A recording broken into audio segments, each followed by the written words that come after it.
Apocalipsis 1:19, escribe las cosas que has visto y las que son y las que han de ser después de estas.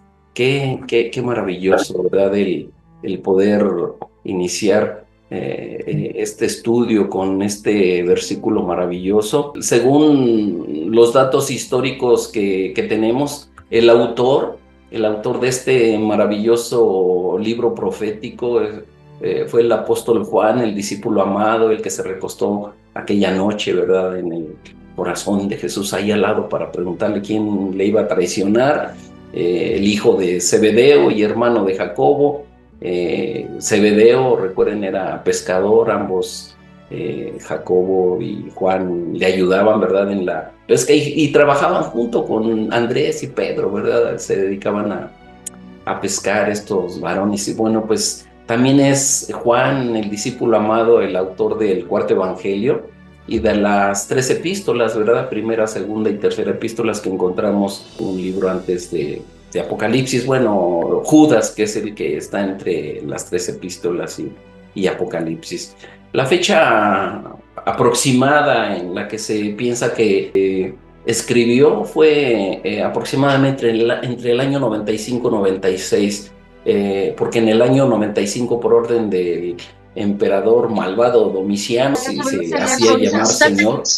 Y bueno, pues Juan fue exiliado a la isla de Patmos, en donde vivió por 2 años aproximadamente, en una cueva aislada, y fue allí donde recibió la revelación de Apocalipsis. Me imagino que no completa la historia de Apocalipsis, porque también más adelante vemos que se encuentra a la orilla del mar, y bueno, ahí esta ilustración que ven en la parte de atrás, se cree que fue precisamente ese lugar donde comenzó la revelación. Ahí tenemos un mapita, ¿verdad?, que es Biblia Todo, donde se marca el lugar de la ubicación con ese globo rojo ahí, una estrellita, a la isla de Patmos, donde fue enviado Juan, después de que tradicionalmente se dice había sido echado en una olla hirviendo de aceite y no le pasó nada. Entonces dice, no, bueno, pues entonces mejor envíenlo allá a Patmos, ¿verdad? Los trabajos forzados en la isla, pan y agua, y bueno, pues ahí fue un tiempo especial, ahí lo quería exactamente el Señor para poder revelarle este libro maravilloso e impresionante. Todo lo demás, bueno, ahí vienen los viajes de Pablo, pero ahorita lo importante es ubicarnos, ¿verdad?, en donde se encuentra. Como pueden ver, tenemos lo que es la actual Turquía, Grecia, y bueno, acá al lado izquierdo tenemos Italia, ¿verdad? Es que cuando tengan la oportunidad de ir por allá, algunos ya lo han hecho, han estado por allá visitando este lugar maravilloso de las 7 iglesias del Apocalipsis, y bueno, pues cuando tengamos oportunidad, que podamos también hacerlo, ¿verdad?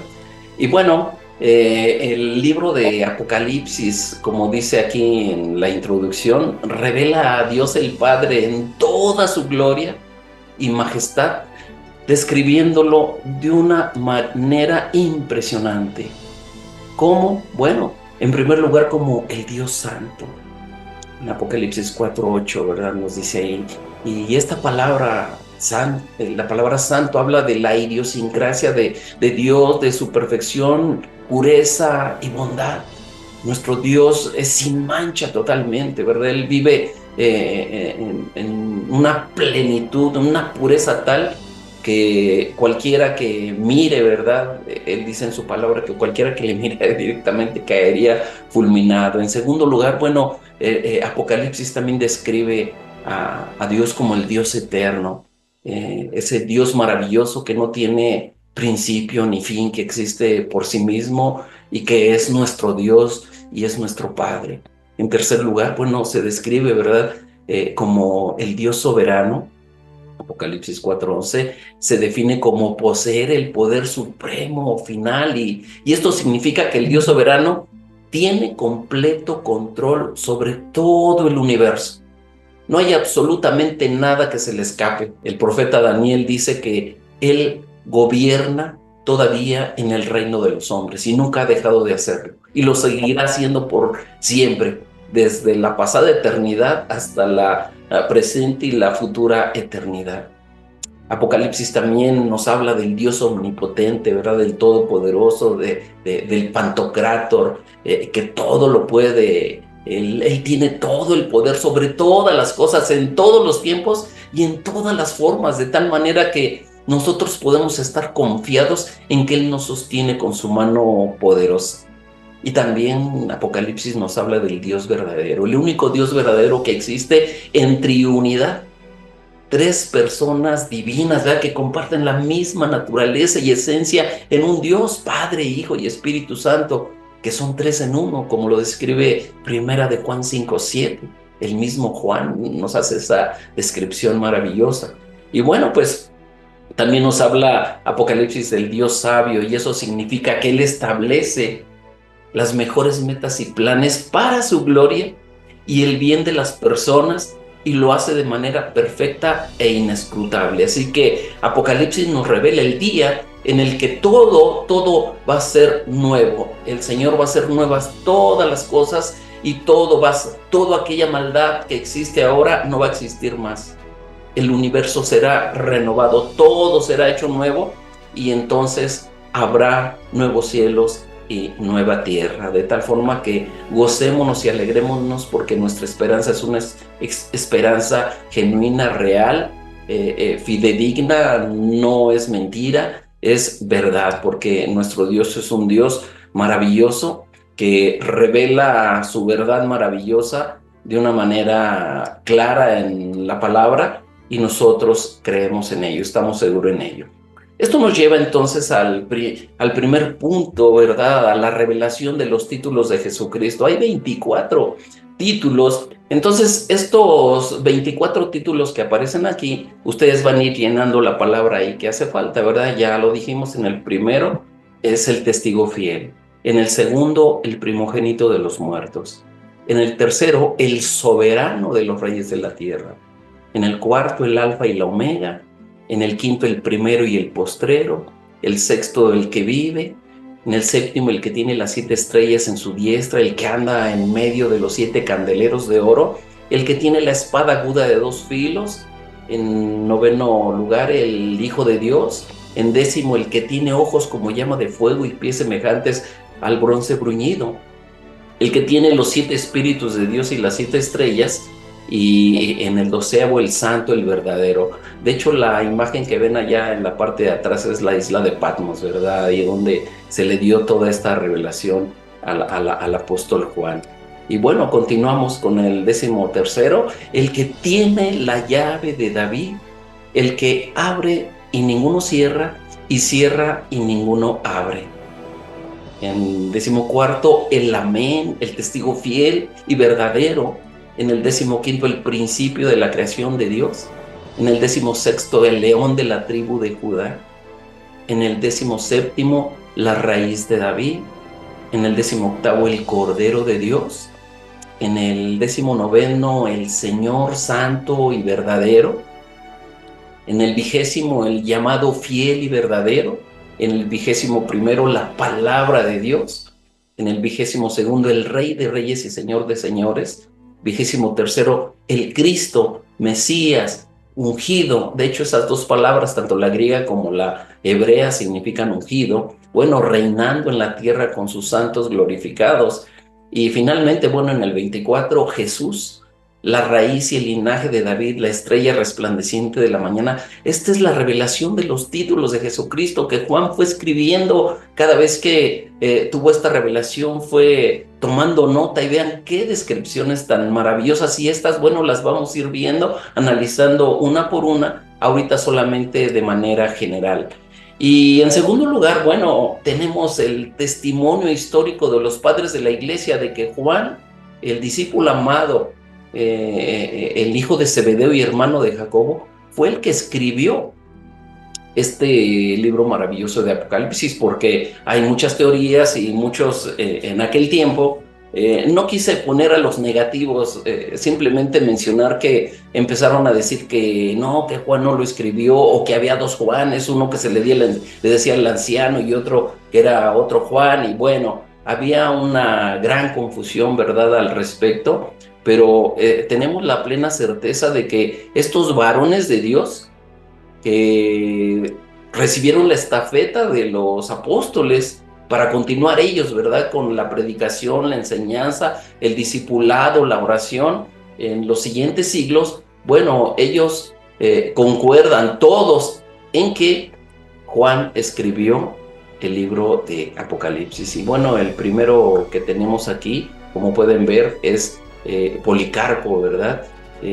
Policarpo de Esmirna, el mártir discípulo de Juan el Apóstol. Policarpo, como dice aquí, fue un mártir cristiano del siglo II, y la tradición dice que fue discípulo de Juan el Apóstol, quien lo habría ordenado presbítero de la iglesia de la ciudad de Esmirna. Posteriormente, tanto Ireneo, que en su juventud lo escuchó hablar, y Tertuliano, registraron que Policarpo había sido un discípulo de Juan el apóstol. Y bueno, Jerónimo escribió también más tarde que Policarpo fue un discípulo de Juan y que el mismo Juan le había ordenado líder de la iglesia de Esmirna. Como podemos ver, entonces, son testimonios fidedignos en los cuales nosotros podemos confiar y estar seguros, ¿verdad?, de lo que estamos diciendo, ¿verdad? En segundo lugar, bueno, tenemos a Justino Mártir. Justino Mártir, que nació en Flavia, Neápolis, en Siria, aproximadamente entre el año 100 y 114, y murió aproximadamente en Roma en el año 162 y 168. Bueno, también es conocido como Justino el filósofo, y fue uno de los primeros apologistas griegos que escribieron en defensa del cristianismo, escribiendo al principio del siglo II, posiblemente alrededor del año 135, ¿verdad? Bueno, este varón declaró diciendo, bueno, hubo un cierto hombre con nosotros cuyo nombre era Juan, uno de los apóstoles de Cristo, quien profetizó por una revelación que le fue dada, que los que creyeron en nuestro Cristo morarían 1000 años en Jerusalén, y que de ahí en adelante tendría lugar la resurrección general y eterna y el juicio de todos los hombres. Esto está registrado en su libro Diálogo con Trifón en el capítulo 81. En tercer lugar, bueno, pues tenemos a Ireneo de León, conocido como San Ireneo, y bueno, pues él se cree que nació en Esmirna, en Asia Menor, en el año 140 y murió en León aproximadamente en el 202, y fue obispo de la ciudad de León desde el año 189 hasta su muerte, considerado como el más importante adversario del gnosticismo del siglo II. Y bueno, su obra principal es contra las herejías, de tal forma que, como dice aquí otra confirmación del siglo II de que el apóstol Juan escribió Apocalipsis, viene precisamente de Ireneo, quien introdujo una serie de citas de Apocalipsis con la siguiente declaración: también Juan, el discípulo del Señor, cuando presenciaba el sacerdotal y glorioso advenimiento de su reino, dice en Apocalipsis, bueno, ahí tenemos contra las herejías en el capítulo 4, 20, 11, donde él dice esto, ¿verdad? Y estamos seguros que lo que dice, pues, es cierto, ¿verdad? Es verdad. Y bueno, esto nos lleva al siguiente, ¿verdad? A Clemente de Alejandría. Tito Flavio Clemente, también conocido como Clemente de Alejandría, bueno, pues él nació en Atenas, Grecia, a mediados del siglo II, y se estima que murió entre los años 215 y 216 en Palestina. Él, escribiendo también en el siglo II, observó que fue Juan el apóstol que había sido o estado desterrado en Patmos, preguntando, ¿verdad? Planteando una pregunta, pues, ¿qué rico se salvará? Bueno, pues es obvio que era el Juan que había sido desterrado a Patmos el que escribió Apocalipsis, como dice 1:9, ¿verdad? Yo, Juan, vuestro hermano y copartícipe vuestro en la tribulación, en el reino y en la paciencia de Jesucristo, estaba en la isla llamada Patmos por causa de la palabra de Dios y el testimonio de Jesucristo. Eso dice nuestra Biblia, ¿verdad? El siguiente, bueno, pues es Tertuliano, ¿verdad? Otro muy conocido escritor, Quinto Septimio Florente Tertuliano, que vivió del 160 o nació en el 160 y murió en el 220. Él escribió a fines del siglo II o al principio del siglo III, declarando: pero si confesamos que se nos ha prometido un reino en la tierra, aunque antes del cielo, solo en otro estado de existencia, en vista de que será después de la resurrección por 1000 años en la divinamente construida ciudad de Jerusalén, la cual desciende del cielo, a la cual el apóstol también llama nuestra madre de arriba, Gálatas 4:26. Y de esto dice que Ezequiel tuvo conocimiento y el apóstol Juan la contempló, como dice en Apocalipsis 21, Dios en su escrito contra Marción, un hereje, ¿verdad?, de su tiempo. Y bueno, aquí nos habla del milenio, ¿verdad? Y ese tiempo pues lo estaremos estudiando también para que conozcamos, ¿verdad?, de lo que nos está hablando Tertuliano. El siguiente, bueno, pues Orígenes de Alejandría, nació en el 184 y murió en el 253, también como Orígenes Adamantius. Fue un erudito, asceta y teólogo cristiano primitivo que nació y pasó la primera mitad de su carrera en Alejandría, ¿verdad? Fue un escritor prolífico que escribió aproximadamente unos 2000 tratados sobre múltiples ramas de la teología, incluyendo la crítica textual, exégesis bíblica, hermenéutica bíblica, homilética y espiritualidad. Vaya, qué rico, ¿verdad? Hay que buscar sus libros y por lo menos leer uno, ¿verdad? Bueno, Orígenes da otro testimonio de la paternidad literaria del apóstol Juan del Apocalipsis. Pues él dice, ¿verdad?, acerca de que él también escribió este libro maravilloso. Y el último, bueno, conocido Victorino de Petovio o Petau, que fue obispo y el primer exegeta latino, padre de la iglesia y también mártir, ¿verdad? Pagó el precio, ¿verdad?, por seguir a Cristo, y nacido probablemente en Grecia en torno al 250 y muerto el 2 de noviembre en el 304. Aquí él dice, ¿verdad?, en uno de los resúmenes que proporciona, hace una descripción concisa del comentario más antiguo conservado sobre el Apocalipsis de Juan, escrito precisamente por este varón, aproximadamente en el año 260. Victorino analiza los primeros versículos del capítulo 1, explicando que prometen bendición al que lee, escucha y guarda las palabras de la profecía. Dice precisamente el versículo 3 de Apocalipsis 1, bienaventurado el que lee y los que oyen las palabras de esta profecía y guardan las cosas en ella escritas, porque el tiempo está cerca. En segundo lugar, examina la descripción de Cristo en el versículo 13 a 16, interpretando sus atributos como la cabeza y cabellos blancos que representan a Dios, ¿verdad? Estos versículos que aparecen aquí en nuestra Biblia, dice, cuando Juan tuvo la visión del Hijo del Hombre, dice, y en medio de los 7 candeleros, a uno semejante al Hijo del Hombre. Cuando él se volvió para ver la voz que hablaba, dice, él vuelto vio 7 candeleros, y entonces en medio de los 7 candeleros uno semejante al Hijo del Hombre, vestido de una ropa que llegaba hasta los pies y ceñido por el pecho con un cinto de oro.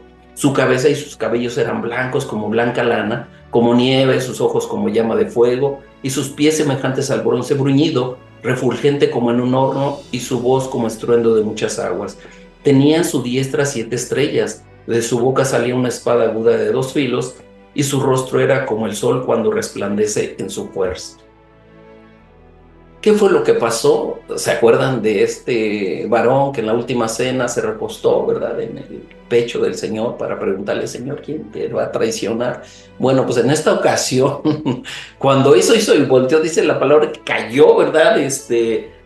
Como muerto, dice, en el siguiente versículo dice, cuando él vio esa visión del glorioso Hijo de Dios, dice, cuando le vi caí como muerto a sus pies, y él puso su diestra sobre mí diciéndome, no temas, yo soy el primero y el último. Qué impresionante, ¿verdad?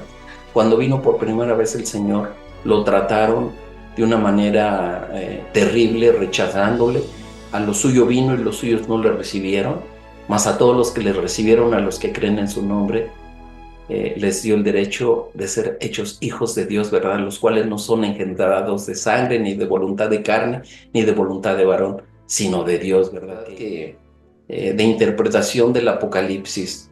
Y bueno, ustedes van a aprender, ¿verdad?, nuestra postura personal.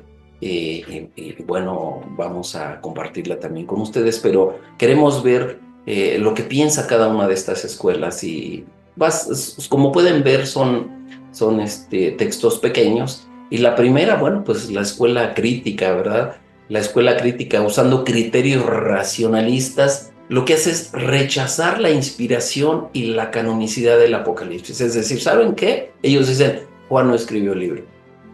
O bueno, sí escribió el libro, pero saben, no tiene nada de inspiración, por lo tanto no debe de aparecer en el canon sagrado de la Escritura.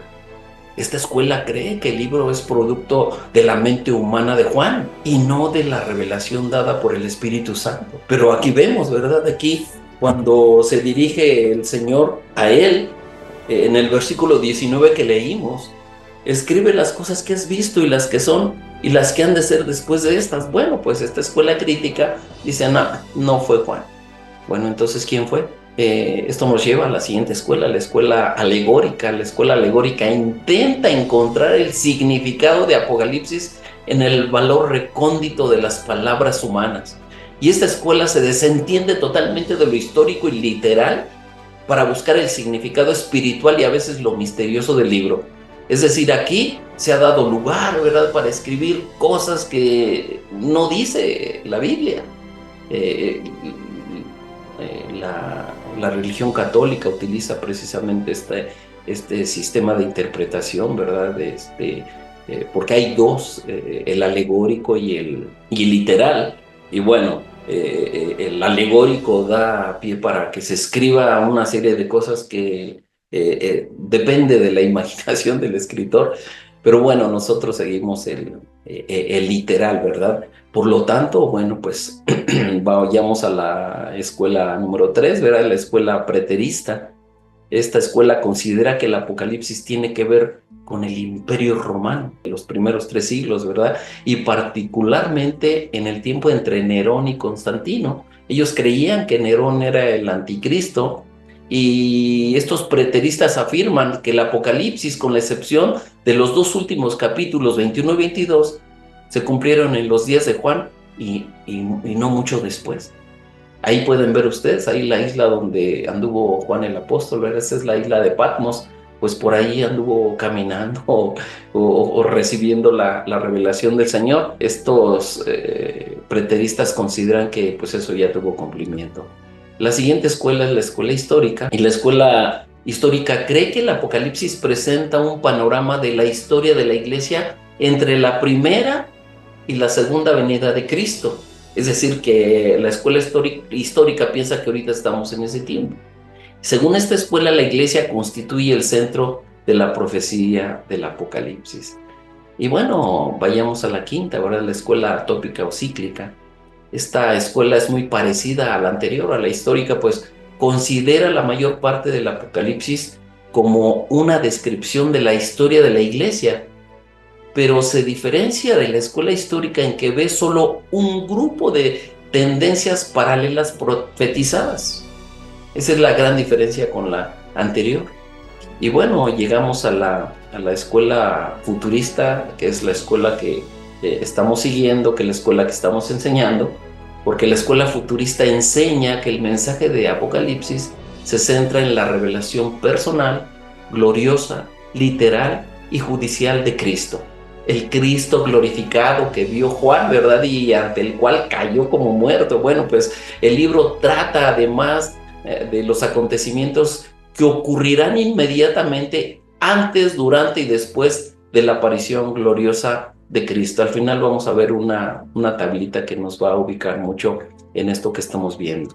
Y bueno, pues esto nos lleva, ¿verdad?, a considerar que hay 4 enfoques de interpretación. Vamos a irlo moviendo para que podamos ver lo que dice. Y en primer lugar tenemos ahí el enfoque preterista. Este enfoque preterista interpreta Apocalipsis como una descripción de los acontecimientos del primer siglo en el Imperio Romano, como ya vimos, ¿verdad? Y esta posición está en conflicto con la declaración frecuente y repetida del libro de ser una profecía. Ya lo leímos, ¿verdad? En Apocalipsis 1:3, pero también en Apocalipsis 22:7, 10, 18 y 19 lo dice. Es imposible ver todos los acontecimientos en Apocalipsis como si ya hubieran sido cumplidos. O sea que ya la segunda venida ya se cumplió. Bueno, la segunda venida de Cristo, por ejemplo, ¿verdad? Obviamente, lógico, que no se ha llevado a cabo o no se llevó a cabo en el primer siglo. Eso está por suceder. Bueno, pues todavía ni siquiera sucede el rapto, ¿verdad? Mucho menos la segunda venida. Todos estos temas vamos a irlos viendo paso por paso. El enfoque historicista ve Apocalipsis como una perspectiva panorámica de la historia de la Iglesia desde los tiempos apostólicos hasta el presente, viendo en el simbolismo acontecimientos tales como las invasiones bárbaras de Roma, el surgimiento de la Iglesia Católica Romana, como también diferentes papas, el surgimiento del Islam y la Revolución Francesa. Bueno, pues este método de interpretación roba a Apocalipsis de cualquier significado para aquellos a quienes fue escrito originalmente en el siglo I. También ignora los límites del tiempo que el libro mismo coloca en los acontecimientos que están por cumplirse, ¿verdad? Ya lo veremos en los capítulos 11.2, 12.6, 12.15 y 13.5. Así que el historicismo ha producido muchas interpretaciones diferentes y frecuentemente que están en conflicto de los acontecimientos históricos contenidos en Apocalipsis. El enfoque idealista interpreta Apocalipsis como una muestra eterna de la lucha cósmica que existe entre las fuerzas del bien y el mal, y en esta posición el libro no contiene ni referencias históricas ni profecía predictiva. Esta posición también ignora la naturaleza profética de Apocalipsis, y si es llevada a su conclusión lógica, aísla el libro de cualquier relación con acontecimientos históricos. Apocalipsis entonces se convierte solamente en una colección de historias diseñadas para enseñar verdad espiritual. El enfoque futurista insiste en que los acontecimientos de los capítulos 6 a 22 aún son futuros, y que esos capítulos literal y simbólicamente muestran a personas y acontecimientos reales que están por aparecer en la escena mundial. Describe los acontecimientos que rodean a la segunda venida de Cristo, de los capítulos 6 a 19, el milenio y el juicio final en el capítulo 20 y el estado eterno en los capítulos 21 y 22. Bueno, solo esta posición trata Apocalipsis de manera coherente con la declaración del libro mismo de ser profecía, e interpreta el libro por el mismo método gramático, histórico, literal, como los capítulos 1 a 3 y el resto de las escrituras. Ese es el método que utilizamos para interpretar la Biblia, ¿verdad? El método literal, histórico, gramático, literario, ¿verdad? Que tiene figuras de dicción. Nosotros estudiamos esas figuras de dicción y pues un significado, ¿verdad? Y para redondear esto, ustedes conocen muy bien el valor que tiene en la actualidad lo que es un semáforo, ¿verdad? Este semáforo maneja un código de colores, pero también un código de órdenes, ¿verdad? En el sentido de que esos colores tienen un significado, ¿verdad? El rojo significa que es alto. Ahora, pero si tú te brincas ese rojo, corres el peligro hasta de morir. Lo que ha ocurrido con muchas personas, ¿verdad? Que no han respetado el semáforo rojo y cruzan y pasa un tráiler y se los lleva. Y eso ha sido real. Bueno, el ámbar significa prepárese, ¿verdad? Para detenerse. No, prepárese, acelere y pase antes de que se ponga el verde, ¿verdad? Y el verde, bueno, pues lógicamente que significa que puede pasar mientras el otro. Imagínense el caos si no tuviéramos, en las grandes ciudades no tuviéramos semáforo, ¿no? Sería algo tremendamente difícil. Bueno, pues ese semáforo tiene, es un símbolo, pero tiene una aplicación literal. Así todos los símbolos en Apocalipsis, ¿verdad? Todos esos símbolos tienen una aplicación literal que vamos a ir conociendo. Y bueno, pues esto nos lleva, ¿verdad?, a la teología de Apocalipsis. Y en primer lugar tenemos la doctrina de Dios. En Apocalipsis sobresale en primer lugar la doctrina de la Trinidad, pero al mismo tiempo hay un énfasis, ¿verdad?, en la unidad de Dios. Ahí en los versículos del 4 al 5 tenemos tanto al Padre como al Espíritu, como al Hijo de Dios, hablándonos precisamente acerca de la Trinidad. Cuán desea gracia y paz a sus lectores del que es y que era y que ha de venir, es decir, de Dios el Padre. De los 7 espíritus que están delante del trono, esto es del Espíritu Santo, y de Jesucristo el testigo fiel, es decir, de nuestro Señor Jesucristo, Padre, Espíritu y Señor. No importa, ¿verdad? El orden de los factores no altera, ¿verdad? De tal forma que son de la misma esencia, tanto el Padre como el Hijo como el Espíritu, ¿verdad? Además, Dios es visto como el soberano creador, quien es digno de recibir la gloria y la honra y el poder, tanto por ser el creador como el sustentador providencial del universo. También Dios es visto como el rey y juez del universo. En Apocalipsis 4:2, Juan ve en el trono a uno sentado, ¿verdad? Lleno de majestad y gloria. Y ese que está sentado en el trono es adorado, servido y temido. Él es quien hace nuevas todas las cosas, según ve en Apocalipsis 21:5. Y de su trono fluye la bendición como un río limpio de agua de vida. Esto nos lleva, ¿verdad?, a la siguiente doctrina, la santidad de Dios. La santidad es esencialmente un atributo de Dios. Significa que Dios posee perfección absoluta en todos sus detalles. Él está completamente separado del mal, tanto en su persona como en el trato con sus criaturas. Y en Apocalipsis 4:8 dice que los 4 seres vivientes no cesaban día y noche de decir: Santo, Santo, Santo es el Señor Dios Todopoderoso, el que era, el que es y el que ha de venir. En 6:10, bueno, se habla de Dios como Señor Santo y verdadero. En 15:4 dice: pues solo tú eres santo. Y en 16:5 se le designa como el santo, es decir, el puro o el santo. Es importante observar que el libro de Apocalipsis presenta el mismo concepto de la santidad de Dios que aparece en el Antiguo Testamento. ¿Ustedes recuerdan la visión de Isaías? Bueno, pues ahí lo vemos también. Y esto nos lleva a la justicia de Dios, ¿verdad? Es importante observar que el libro de Apocalipsis presenta el mismo concepto de la santidad de Dios que aparece en el Antiguo Testamento. Y significa que todos los actos de Dios armonizan perfectamente con su santidad. En el Apocalipsis, la justicia de Dios se pone de manifiesto en sus juicios. Según 16:7, sus juicios son verdaderos y justos en todo tiempo. Nunca comete un atropello, ¿verdad? En 19:11, el Señor Jesucristo no solo es fiel y verdadero, sino que también es aquel que con justicia juzga y pelea. Y en 15:3 se afirma que los caminos del Señor Dios Todopoderoso son justos y verdaderos. Y esto, bueno, nos lleva a la siguiente, a la soberanía de Dios. Apocalipsis presenta de manera enfática a Dios como el soberano, todopoderoso y creador del universo. Este vocablo, ¿verdad?, todopoderoso, sugiere el hecho de que todas las cosas en el universo dependen de Él. Él todo lo puede, no hay nada imposible para Él. Dios es el creador de todas las cosas y por su voluntad todas las cosas existen, como dice Apocalipsis 4:11. El Apocalipsis pone de manifiesto que la enseñanza de Dios como creador no es cuestión solo de unos pocos capítulos en el libro de Génesis. Además, el Apocalipsis refuta el concepto evolucionista del origen del universo. Y bueno, ahí yo recomiendo La caja negra de Darwin de Michael Behe, que nos habla precisamente de cómo la teoría de Darwin se vino abajo con el escrito de este varón. El mundo que ahora está en un estado de rebeldía contra Dios será sometido bajo su autoridad cuando los reinos del mundo sean hechos de nuestro Señor y de su Cristo, y Él reine por los siglos de los siglos. Y bueno, la doctrina que sobresale, como ustedes pueden ver, el Apocalipsis está cargado de doctrina. Bueno, aquí tenemos la cristología, ¿verdad?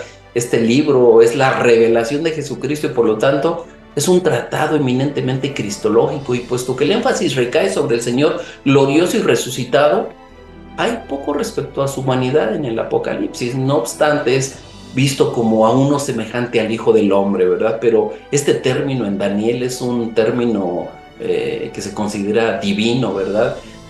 Pero bueno, pues así se hizo llamar muchas veces el Señor, el Hijo del Hombre. La mención de su muerte en 1:7 y 18 y el hecho de que es la raíz de David y el Cordero como inmolado, bueno, son claras referencias a su humanidad. Por lo tanto, el peso de la enseñanza cristológica del Apocalipsis recae, sin embargo, sobre el tema de la deidad de Cristo. Quiere decir que Él es Dios, Jesucristo es Dios, y así lo creemos, porque Él mismo lo declara. Yo soy el alfa y el omega, principio y fin, dice el Kyrios, dice el Señor, el que es y que era y que ha de venir, el Pantocrátor, el Todopoderoso. Y bueno, esto nos lleva, ¿verdad?, al análisis y también a decir que estas doctrinas esenciales aparecen en el libro de Apocalipsis, ¿verdad? En primer lugar tenemos ahí la soteriología, que es lo que deben escribir en su espacio, ¿verdad? Esta doctrina es la doctrina de la salvación, ya lo estudiaremos más ampliamente. La segunda, bueno, es la antropología. Apocalipsis también nos habla de la doctrina del hombre. No se diga de la tercera, de amartiología, que es la doctrina del pecado. También ahí realmente muestra cómo la depravación del ser humano es tan clara que se revela a pesar de que ya llevan 19 juicios manifestándose en la tierra durante la gran tribulación. Bueno, pues no hacen caso, ya el 20 y el 21, esos ya juicios de las últimas dos copas, ahí ya no hay vuelta de hoja, pero en los 19 primeros juicios, Dios todavía le da la oportunidad al hombre para que se arrepienta. En quinto lugar, bueno, tenemos, bueno, no sé si mencioné angelología, que es la doctrina de los ángeles. En cuarto lugar, Apocalipsis nos muestra muchísimos pasajes en lo que se ve una gran actividad angelical, como no lo hay en otro libro, ¿verdad? La eclesiología, bueno, pues la doctrina de la iglesia la veremos en los capítulos 2 y 3, cómo vamos a ir analizando iglesia por iglesia, cuáles son sus problemas, cuáles son sus situaciones, cuáles son sus ventajas, y bueno, vamos a aprender ahí algo que podamos aplicar a nuestra vida. La demonología, que también es la doctrina de los ángeles caídos, también Apocalipsis nos habla, ¿verdad? Mucho de estos seres malvados, de lo que pasa con ellos, de lo que pasó, y bueno, lo analizaremos también. Y por último, bueno, pues la doctrina por excelencia en Apocalipsis es la escatología, que es la doctrina de las últimas cosas, ¿verdad? Las cosas finales. Y bueno, vamos a cerrar con este esquema de los acontecimientos en Apocalipsis. Esta es una línea del tiempo, ¿verdad? En la que vienen ahí distribuidos los 22 capítulos, de tal forma que ustedes pueden observar ahí, en primer lugar, a la izquierda, bueno, vemos cómo está ahí a la cruz representando al Señor Jesús, ¿verdad? Cuando vino en su tiempo, ¿verdad? Nacido de mujer y nacido bajo la ley, como dice Pablo en Gálatas. Bueno, después de su muerte y su resurrección, Jesús estuvo 40 días anunciando el reino de Dios, y después de ese tiempo ascendió a los cielos. Vemos cómo el libro de los Hechos nos va describiendo, ¿verdad? Cómo Jesús va ascendiendo al cielo de tal forma que los apóstoles estaban mirando, pero dice así este versículo, Hechos 1:11, dice, bueno, voy a leer el 10. Dice, y estando ellos con los ojos puestos en el cielo, entre tanto que él se iba, he aquí se pusieron junto a ellos dos varones con vestiduras blancas, los cuales también les dijeron, varones galileos, ¿por qué estáis mirando al cielo? Este mismo Jesús que ha sido tomado de vosotros al cielo, así vendrá como le habéis visto ir al cielo. Lo vieron literal, físicamente, ascender, volar hacia el cielo. Bueno, pues él dice, oye, eso va a ocurrir un día, él va a volver otra vez, como lo podemos ver aquí, ¿verdad? Aquí vemos esta línea azul que nos indica la ascensión de Cristo, y luego al finalizar ese mismo color de línea viene en la segunda venida, ¿verdad? Y eso lo describe el capítulo 19. Como pueden ver, este esquema pues nos habla, ¿verdad? De que mientras el Cristo glorificado, ¿verdad? Asciende allá, bueno, pues se ha llevado y se ha desarrollado la época de la iglesia, ¿verdad? Podemos decir los capítulos 2 y 3, todas estas 7 iglesias son representativas, ¿verdad? De las iglesias que ha habido a través de toda la historia, pero no es algo así que ocurra de la manera como lo vimos en algunas escuelas, sino que vamos a ver cuál es el verdadero sentido de lo que nos enseña Apocalipsis. Después de estos dos capítulos 2 y 3, después del tiempo de la época de la iglesia, lo que estamos esperando ahorita y que todavía no ocurre es precisamente lo que se conoce como el arrebatamiento o el rapto, descrito en Primera de Tesalonicenses 4 del 13 al 18, ¿verdad? Ahí se nos habla de este acontecimiento que es el que sigue. ¿Cuándo va a suceder? No lo sabemos. Es inminente. Puede suceder en cualquier momento, ¿verdad? Pero bueno, cuando ocurra eso, antes de que ocurra el arrebatamiento, como pueden ver aquí, se da la resurrección de los cristianos. Todos los muertos en Cristo resucitarán primero y juntamente con nosotros los que estemos vivos seremos arrebatados y juntamente recibiremos así al Señor en el aire, ¿verdad? Jesús dijo, en la casa de mi Padre muchas moradas hay. Voy pues a preparar un lugar para vosotros y si me fuere, vendré otra vez y os tomaré a mí mismo. Bueno, ese es el rapto. No son dos venidas de Jesús. Una cosa es el rapto en la que la iglesia o Jesús viene por su iglesia y 7 años después, en su segunda venida, Cristo regresa con la iglesia, regresa con nosotros, como lo veremos en los capítulos de más adelante y como lo muestra el libro de Apocalipsis. Bueno, después de esto, nosotros podemos ver ahí, ¿verdad? En los capítulos 4 y 5 se enseña la adoración verdadera y se muestra, ¿verdad?, el trono de Dios. También el capítulo 7 nos muestra una multitud innumerable. Ahí durante ese tiempo lo que va a pasar, los que vamos a ser arrebatados, vamos a ir al tribunal de Cristo donde se van a juzgar nuestras obras. Y bueno, preparándonos, ¿verdad?, para la boda, la unión de la novia con el novio. Y mientras eso ocurre en el cielo, en la tierra van a comenzar a ocurrir 21 juicios. Los 7 sellos, las 7 trompetas y las 7 copas, ¿verdad? Como pueden ver ahí descrito. Ahora, ahí está dividido en 2 partes, ¿verdad? La primera parte se le conoce como la tribulación y la segunda como la gran tribulación. Bueno, pues ahí hay un acontecimiento que profetiza Daniel y que Mateo 24:15 nos relata, ¿verdad? Lo que se le llama la abominación desoladora.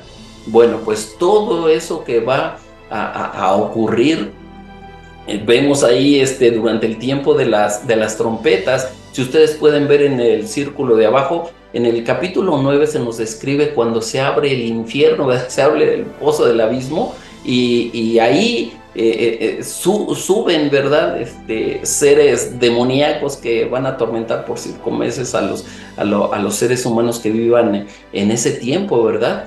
De tal forma que en la actualidad se puede decir, como pueden observar ahí abajo, lo puse hasta abajo, son 3 lugares en los que en el primero conocido como Hades o Seol, algunos le llaman el infierno.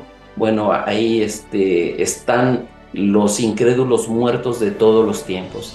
Ahí no hay demonios, ahí no viven demonios. Todos los demonios están en el abismo donde Satanás será encadenado. Y hay un lugar más que lo pueden ver aquí en la parte de abajo, que es el Tartarus, que es donde están los ángeles caídos, los que se nos describen en 2 de Pedro 2:4, en Judas 6 y en Génesis 6:1-3, de tal forma que todo esto, bueno, pues lo iremos estudiando, y todos estos acontecimientos, ¿verdad?, que se dan en el capítulo 11, 12 y 13, bueno, pues veremos cómo se lleva a cabo la historia de los 2 testigos, cómo Israel es perseguida, ¿verdad? Ahí hay una interpretación falsa del culto a la mariolatría, ¿verdad? Que vamos a ver que no se trata de ella, sino se trata de la nación de Israel. También el capítulo 13 nos describe a las 2 bestias, ¿verdad? La bestia que sube del mar, que es el anticristo, y la bestia que surge de la tierra, que es el falso profeta.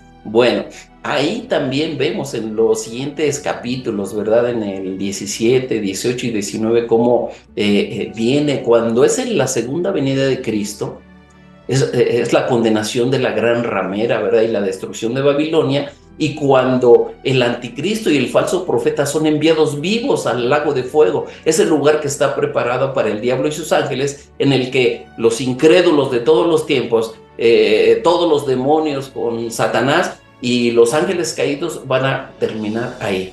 Como pueden ver, ahí en el capítulo 20, entre el Hades y el abismo, puse el juicio del gran trono blanco, que es el juicio final de los incrédulos, porque cuando lleguemos a esa parte, nosotros observaremos que los muertos sin Cristo van a resucitar, pero van a presentarse, ¿verdad?, ante el juicio del gran trono blanco, donde van a ser juzgados, y vamos a decir que es la ratificación de su condenación, y van a ser enviados al lago de fuego. Después de cuando venga el Señor, bueno, pues ahí tenemos, ¿verdad?, el reino milenial de Cristo. Cuando Él venga, Satanás será encadenado y será echado al abismo, donde están ahora muchos demonios, ¿verdad? Los peores, los más malos que existen en el universo, bueno, pues están ahí, pero un día se va a abrir ese pozo del abismo, ¿verdad? Y ya lo vimos en el capítulo 9, lo vamos a ver, pero aquí observamos nosotros que Satanás será encadenado por 1000 años en el abismo. Mientras tanto va a ser el reino milenial de Cristo, y en ese tiempo, cuando sea la segunda venida, tenemos acá en la parte de abajo la resurrección de los creyentes del Antiguo Testamento y de la tribulación, como lo describe Daniel 12 y Apocalipsis 20.